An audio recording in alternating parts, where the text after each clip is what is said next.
In the far edge of the galaxy, where light from ancient stars still traveled through silence and ash, there stood the broken remains of a forgotten world. The surface was scorched black, its cities long turned to dust, its people scattered or buried beneath collapsed towers and cracked steel. Winds howled across the ruins as if trying to speak words lost in time. Amid these ashes walked one being tall, cloaked, eyes glowing faint blue under the shade of a rebreather mask.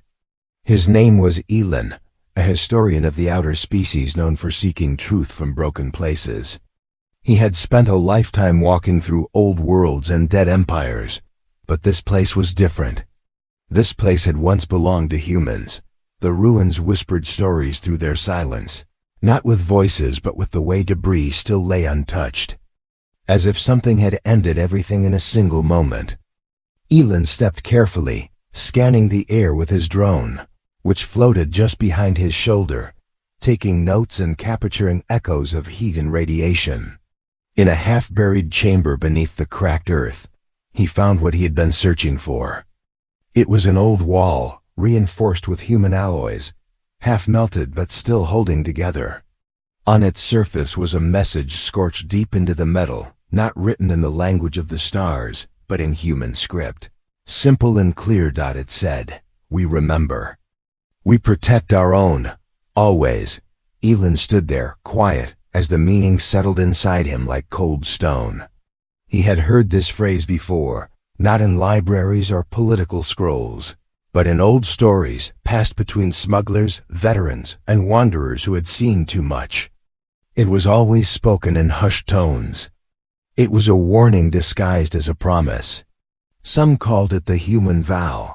Others called it the curse of earthborn loyalty. No one truly knew where it started, but everyone remembered the result when it was broken. Elon accessed the Galactic archives through his wrist console and found the story once again. Many centuries ago, during a fragile alliance between multiple species, a small human outpost on the planet Mera 4 was attacked during a regional war. The humans were promised aid by their so-called allies. But no help came. They were surrounded, outnumbered, and eventually overrun. Only a handful of survivors escaped through underground tunnels. The rest were lost. At that time, many thought the event would fade into history like all other battles. But something changed. A human ship returned to Mera 4 2 years later. It didn't come to collect remains. It came to send a message. The attackers were wiped out in a single sweep. No buildings were left standing. No signals escaped. The humans had not come with a fleet or armies.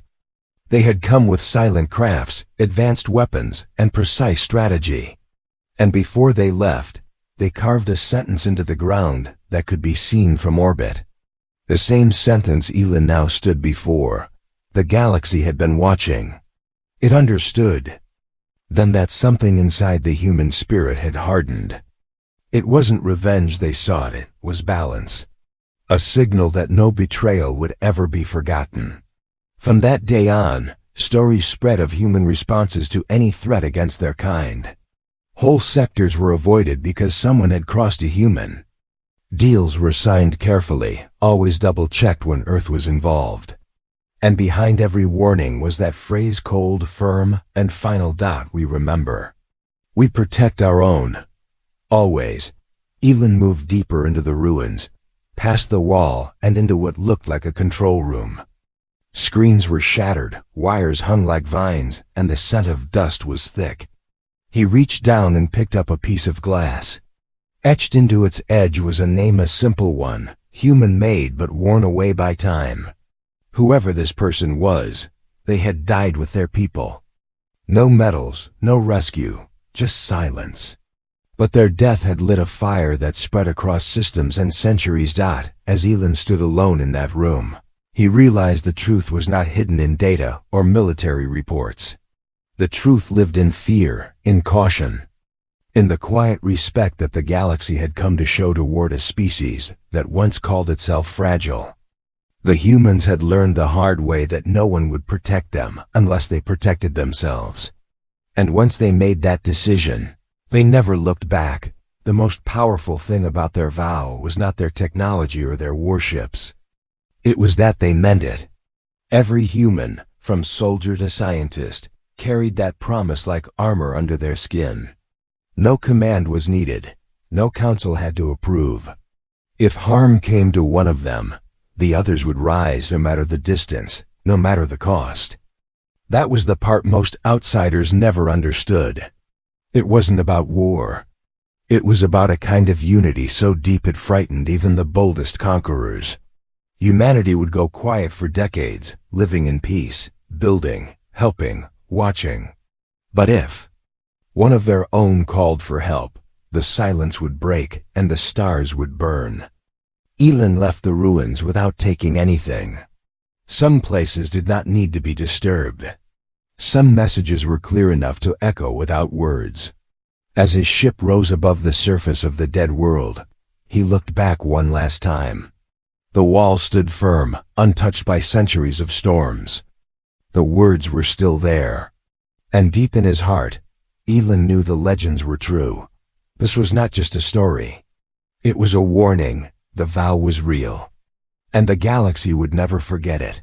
Years had passed since the fall of Mera 4 and its silent promise. Etched in metal, but the memory of what happened never faded from the hearts of humanity, while the rest of the galaxy tried to move on, tried to pretend that incident was a single unfortunate event. Humans did not forget. They rebuilt in silence.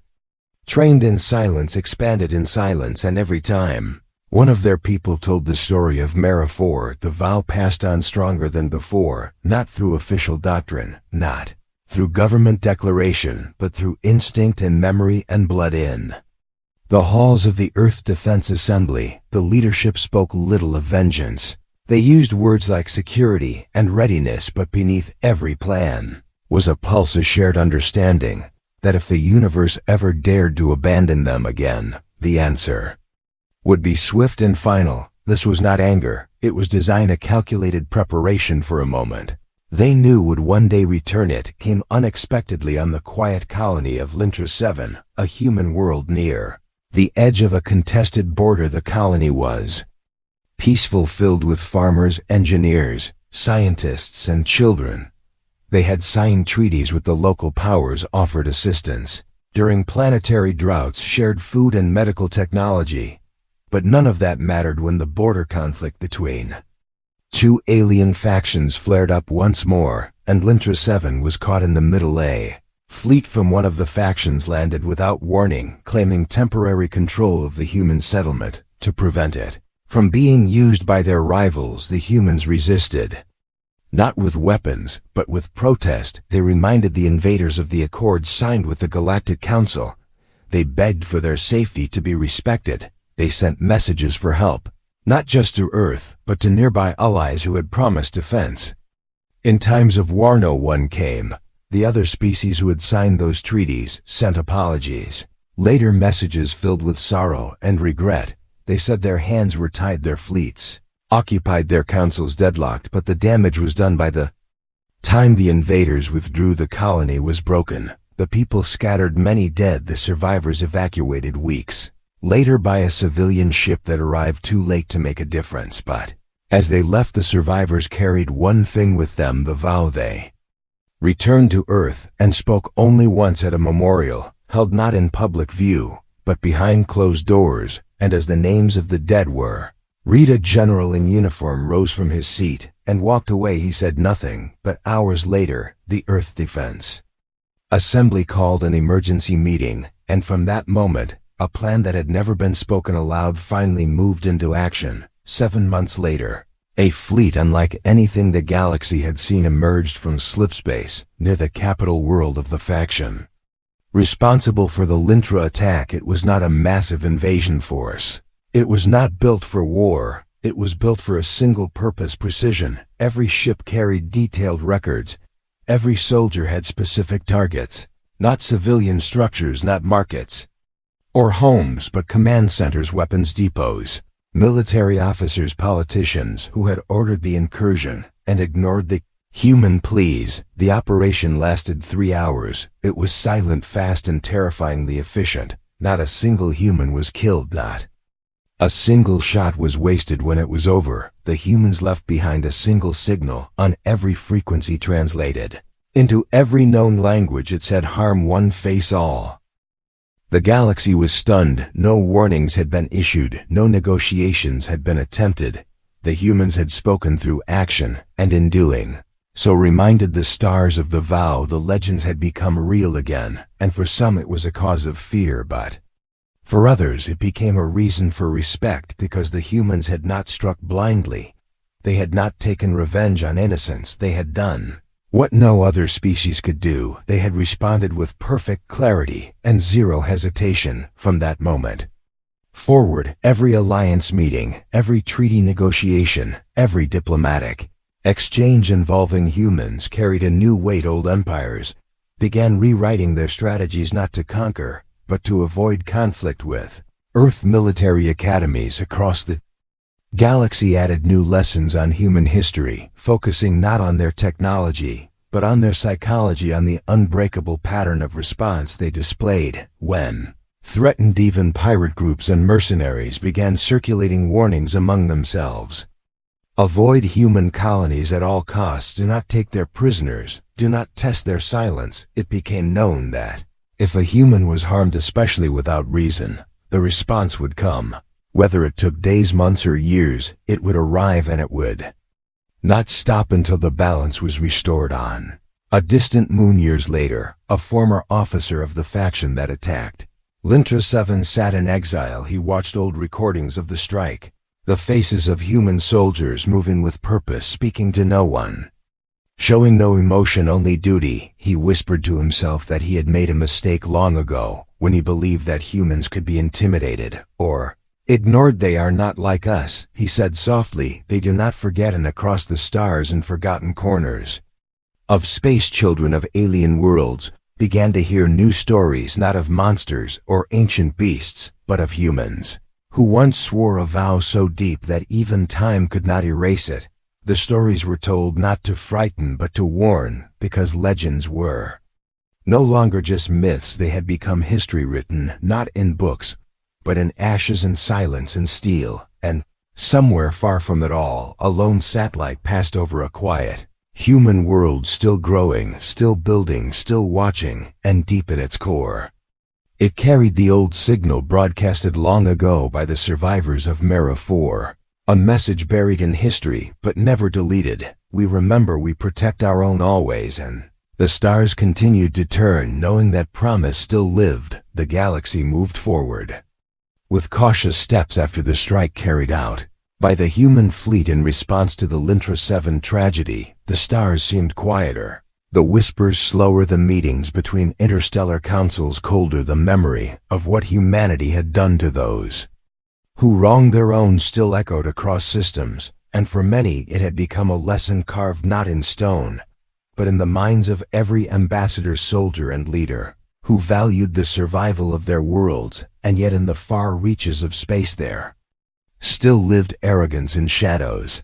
There still breathed those who believed they could escape the pattern, who thought that time had softened the resolve of the humans, who mistook silence for forgiveness. On the mining colony of Duran 4, life was harsh and simple. The workers were mostly of mixed races, people who had fled from central worlds, seeking quieter lives away from politics and wars. Among them were a small group of humans, no more than 30 in total, working in the lower shafts, maintaining machinery and providing medical aid. The humans did not speak often of where they came from or why they stayed on Duran 4, but they were respected for their work ethic, their loyalty, and their habit of standing together no matter the situation. Among these humans was a man named Rain, not a leader by title, but one others followed by nature. He had calm eyes and steady hands, and when accidents happened in the tunnels, it was Rain who pulled people to safety without asking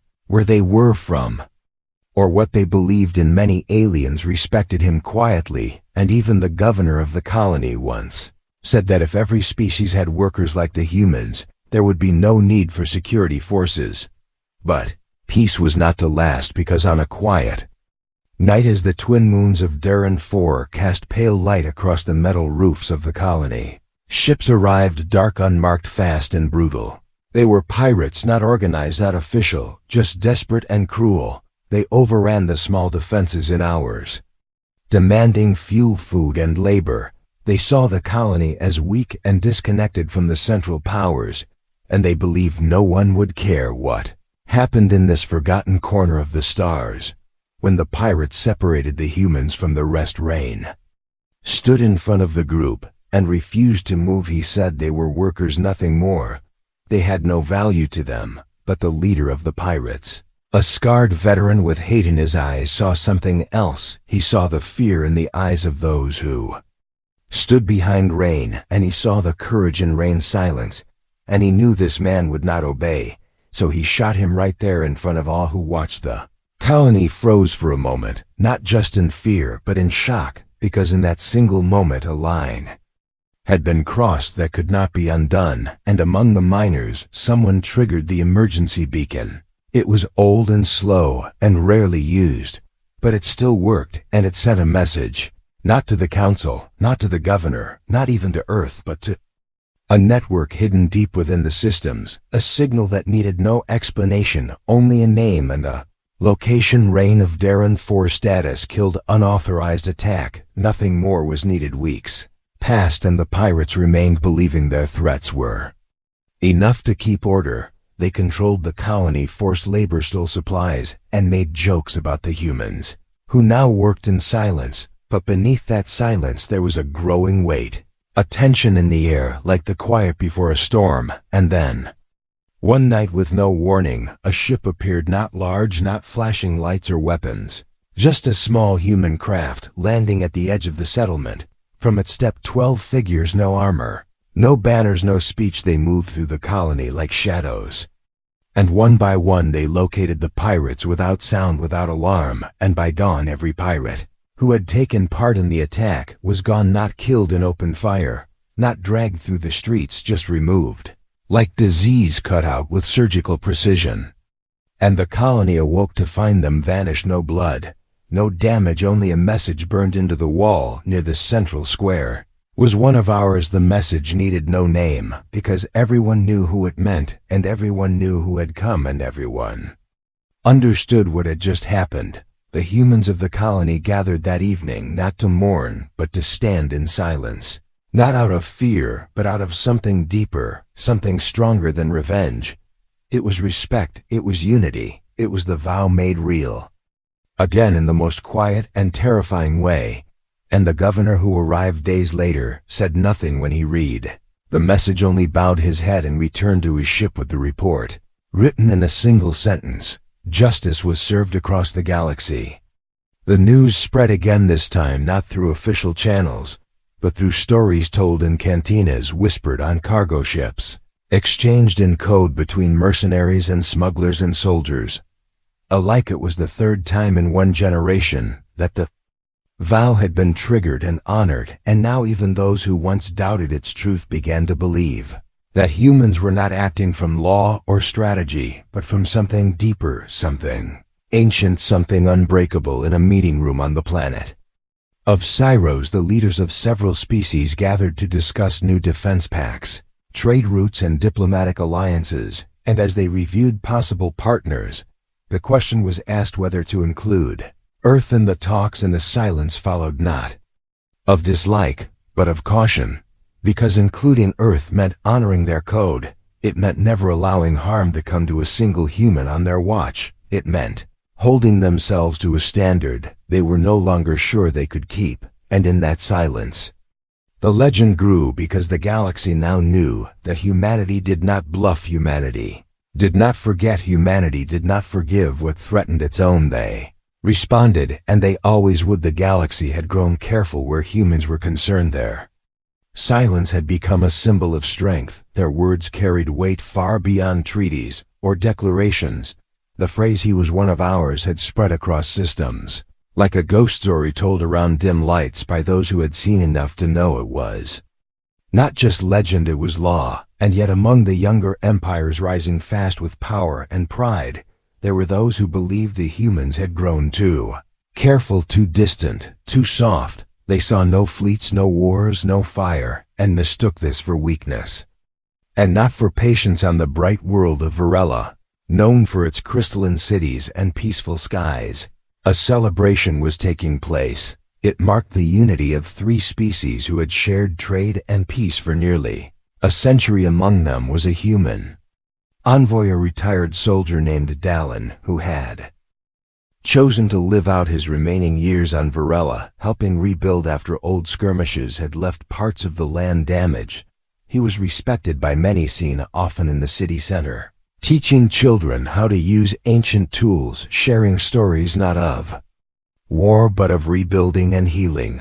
Few remembered he had once led ground units during the defense of Lintra. 7 fewer still knew how many lives he had saved during that terrible siege.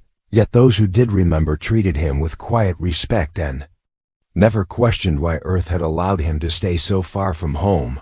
But even peace has enemies, and far from Varela, across the void in a darker corner of the galaxy, an empire hungry for expansion watched and waited. It called itself the Sovereign Chain, and it had little interest in peace or history, only power. They saw the alliance of Varela as a challenge, saw the human presence as a threat to their plan for regional control, and so they acted not through open war, but with a strike sudden and sharp. They sent raiders masked as mercenaries to disrupt the celebration. They claimed it was a robbery, nothing more. But when the city guards resisted and the attackers found themselves facing organized defense, they changed tactics and began firing into the crowds. And in that chaos, Dallin stepped forward, unarmed, dressed in ceremonial robes. He moved to shield the children nearest him, guiding them behind cover, using nothing but his voice to calm those around him. When one of the raiders turned toward the crowd, Dallin moved without thought. He placed himself in the line of fire and took the shot meant for the young girl behind him, and in doing so, he gave his life without hesitation. The attackers fled soon after, not because of the city guards, but because someone among them recognized who they had just killed and knew what that meant. They vanished into the stars, leaving confusion and grief behind. But the silence did not last, because a message had already been sent, not by government or signal tower, but by one of the humans living in a nearby system. A quiet transmission, no more than 10 words. Dallin of Varela confirmed dead attackers, masked, sovereign chain signs present. Nothing more was needed, because by now the pattern had become known and understood and feared. And those who received the message did not debate, did not wait for orders. They moved in from the black depths of space. Came ships, not grand, not vast, not loud, but shaped with purpose, moving with intent, faster than light, without banner or broadcast, only shadow and speed. And within days they arrived at the edges of the Sovereign Chain territory. The Sovereign Chain laughed at first, claiming no involvement. They denied knowledge, said their hands were clean. But the humans did not respond with questions. Instead, they acted quietly, surgically, and in complete silence. Every outpost used by the Sovereign Chain for mercenary training was shut down in hours. Every ship linked to the raiders was located, marked, and disabled in space. No lives were taken unless resistance was shown, and even then only those who fired were met with fire. No government buildings were touched, no civilians harmed, only those connected to the attack, and only those who had chosen the path of destruction. And in each place the same words were left behind, not spoken, not shouted, just written onto walls, doors, hangars, words that no longer needed translation. He was one of ours, and across the stars messages poured in, not just from human settlements, but from other species who had seen the truth, and now understood that the vow was not about dominance. It was about memory and unity and honor. And in the heart of Varela, where the rebuilding had begun, again a statue was raised, not of a warrior, but of a man holding the hands of 2 children, his head bowed as if listening to something deeper than war on Earth. The assembly met in private, and no one raised their voice, because there was no celebration, no pride, only the weight of another name added to the list of those who had been lost and honored. And on the far side of the galaxy, Deep in the hidden archives of a neutral world, a group of scholars updated their records under a section now simply titled The Human Vow. The list of events now spanned 3 centuries and continued to grow, not because humanity sought it, but because others kept forgetting. And in a small classroom on a distant moon, a teacher told his students the story of Dallin, of Virella, not with fear, but with reverence, because even children now knew the truth, that to be protected by humans was to be seen and valued and remembered, and to harm one of them meant facing a response not out of anger, but out of promise, a promise older than any treaty, deeper than any alliance, a promise still alive, a promise never broken. The years passed, but the story of Dallin and the vow he reminded the galaxy of did not fade. It grew as stories do not through force, but through the quiet strength of repetition, through the way people spoke of his sacrifice, not as a tragedy, but as a truth that had lived long before him and would continue long after his memory drifted into the folds of time across the stars in places where the light of Earth had never reached. The tale of the human promise echoed not as a warning, but as a whisper of something both feared and respected. On the distant research world of Terran 1, buried deep in neutral space, a discovery was made by a group of alien scholars. They had uncovered a satellite, one that had floated unnoticed for decades, its shell scratched and dulled by space dust, its beacon nearly silent, but when activated, played a single repeating message in hundreds of languages. It was simple in structure and tone, a declaration recorded by an unknown voice believed to be from a lost human fleet. Message said, "If you are hearing this, it means we failed to protect someone we called our own. We are not gods, we are not flawless. But we remember, and one day we will return, not to conquer, not to rule, but to keep a promise. And if you are the one who harmed them, we hope you remember what we do when we are silent." The scholars stared at the device in awe and confusion, and some even suggested it be buried again, left untouched for fear of what it might bring. But the lead researcher, an old being who had once witnessed the fall of Mara 4, shook his head and said this should not be hidden, it should be understood, for in it lies the soul of a species unlike any other back on Earth. The passing years had changed much. Technology had grown faster, worlds had been settled, peace had held longer than expected. But still the vow remained unspoken, yet alive, etched into training programs, whispered in schools, passed from parent to child, not as policy but as culture. And deep in the archives, beneath the Earth Assembly Chamber, a wall of names stretched high, not just of soldiers, but of civilians, of doctors and engineers, of children and elders, of anyone who had been taken too soon under violence, and whose loss had been answered with unwavering action. There were no medals, no celebrations, only names, each one a reason the vow endured, and among those names were new ones, added carefully with silence and honor, because though the galaxy had become more cautious, though alliances had improved, there were always shadows, and in those shadows there were always those who forgot. On the trade moon of Halara, a dispute turned violent when a human diplomat was attacked, not because of who they were, but because they stood in the way of corruption and greed. And though they survived the attempt, the message was clear: harm was intended, and before the attackers could vanish, before they could hide behind laws and shields, the response came not with fire, but with exposure. Every illegal act, every hidden lie, every dark deal was brought into light by unseen hands, and the moon's leaders had no choice but to act. And when questioned, the investigators found a single phrase stamped into the files they had been sent: "We protect our own." Phrase was no longer followed by threats, because it no longer needed to be. Its meaning had been shaped over centuries, not by force alone, but by commitment, by memory, by actions that never demanded thanks and never sought praise. And the galaxy learned that even those who were not born of Earth could be claimed by that vow if they stood with humanity, if they became part of that silent chain. Then they too were protected, and it did not matter what species they were or what language they spoke, because when the moment came and danger rose, The shield would rise with it. In time, many non-human races began to request human presence in their colonies, not for defense, but for unity, knowing that with even one among them, the eyes of Earth would never close, and the vow would extend to their skies, and for the first time in known galactic history, peace did not come from law or fear, but from a promise that had been made on the ashes of the forgotten and held by the hands of the living, in a quiet room at the edge of a human settlement. A teacher spoke to her students, all born in a time where the stars were shared, and the worlds no longer divided by ancient hatreds. She told them of the legend not as a tale of war, but as a memory of pain turned into purpose.